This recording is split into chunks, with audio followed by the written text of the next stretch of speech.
Olá, graça e paz. Continuando o nosso devocional, eu vou ler hoje Efésios capítulo 2, os versos 8 a 10, que diz que pela graça nós somos salvos. Porque pela graça sois salvos por meio da fé, e isto não vem de vós, é dom de Deus. Não vem das obras, para que ninguém se orgulhe, ou em outra tradução, para que ninguém se glorie. Pois fomos feitos por Ele, criados em Cristo Jesus, para as boas obras, previamente preparadas por Deus para que andássemos nela. Nestes textos nós temos aqui um pilar, um sustentáculo da nossa fé, que é a graça de Deus. A graça de Deus que salva mais vis, os mais indignos pecadores, criminosos, homens dignos de ira, homens dignos de condenação, fazem parte agora da graça de Deus que salva os pecadores.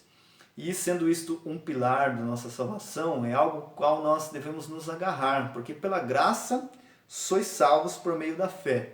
E observe o que o apóstolo Paulo diz aqui para a igreja de Éfeso: isto não vem de vós, é dom de Deus. Então, tanto a graça como a fé não vem de nós, ela vem de Deus.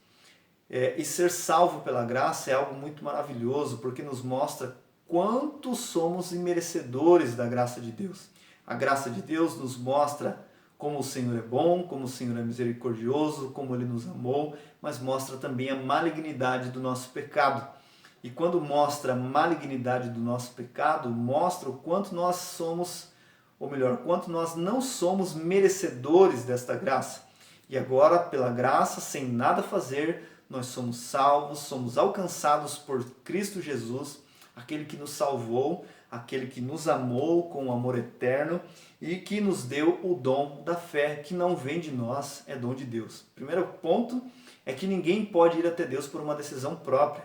A fé é um dom de Deus, a fé é uma dádiva de Deus, a fé é um presente de Deus concedido ao homem, presente este que ele jamais poderia alcançar ou colocar diante de Deus a fé para que ele pudesse dizer: olha, eu vim até o Senhor, eu tenho fé, então agora eu preciso ser salvo. Não, primeiro a graça, a fé vem até nós como um dom, um presente de Deus para nós. Também não vem das obras, não vem do nosso falar: eu sou uma pessoa boa, eu não faço isto ou eu não faço aquilo. Não vem das obras, para que ninguém se glorie diante dele, para que ninguém se orgulhe. E a graça de Deus, ela salva os homens independentemente daquilo que eles já fizeram para tentar se salvar. Não vem das obras, para que ninguém se orgulhe. Meus irmãos, quando o homem perdeu a sua comunhão com Deus, o que ele mais tenta fazer é se gloriar dos seus feitos. Nós vemos isso logo no começo, quando a raça humana estava dispersa diante de Deus, como eles queriam construir uma torre que atingisse ao céu e não fosse mais alcançada pelo dilúvio, e assim eles se gloriariam em seus feitos. E essa história se repete porque o ser humano agora tem um coração tendencioso a fazer essas coisas. Mas a salvação não vem de nós, não vem das obras, para que ninguém se glorie. E Deus não divide a sua glória com ninguém. Isso é dito pelo profeta Isaías no capítulo 42. Deus não divide a sua glória. Então, ninguém tem o direito de se gloriar diante de Deus dizendo: olha, eu tenho fé, eu tive fé suficiente para ir até Deus e então eu sou merecedor. Muito pelo contrário. Primeiro, Ele nos dá a fé, Ele nos mostra como nós não somos merecedores desta graça, para que ninguém se glorie ou se orgulhe diante dele. Porque o orgulho, ela é a raiz de todo o pecado. Por orgulho o homem pecou e por orgulho o homem faz as coisas que ele faz no nosso cotidiano, no dia a dia, nas situações que nós vemos, nas guerras que se levantam, nos relacionamentos desfeitos. Tudo é a raiz do orgulho, mas Deus quebra o orgulho quando Cristo Jesus se manifestou em carne, se fez homem e ele obedeceu à vontade do Pai.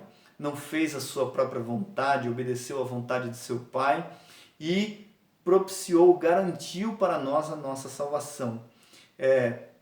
Deus não aceita que ninguém se glorie diante dele. A única glória que é aceita diante do Senhor é a glória em que o homem gloria-se no Senhor, como disse Jeremias no capítulo 9, versos 23 e 24, que diz assim, que se alguém quiser se gloriar, que se glorie-se nisto, em conhecer que eu sou o Senhor e que faço justiça e juízo sobre a terra.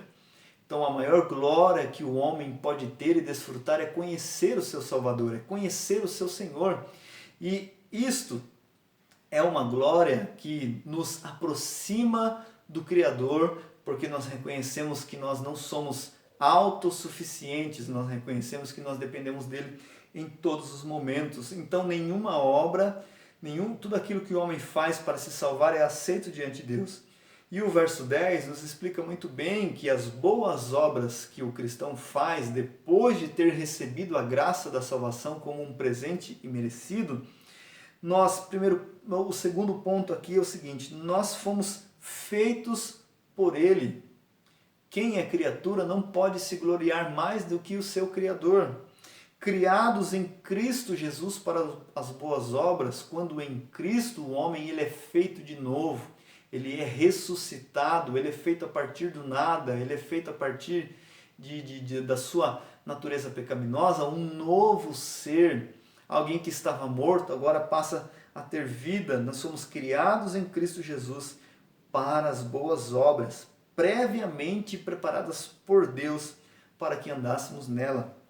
O evangelista João, no capítulo 3 e o verso 16, quando ele está falando que Deus amou o mundo de tal maneira que deu o seu Filho unigênito para que todo aquele que nele crê não pereça, mas tenha vida eterna, os versos seguintes, eles merecem a nossa atenção, porque ele diz justamente a respeito destas obras às quais os homens não podem se gloriar e das que Deus preparou, as boas obras que Deus preparou para que o homem pudesse andar nelas. Observe o verso 18 do capítulo 3 de João.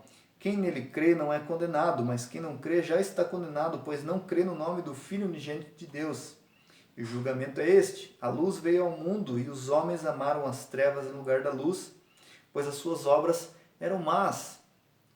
Quais obras podem agradar a Deus, se essas obras são más? Nenhuma. Mas aí vem a resposta da luz do Evangelho.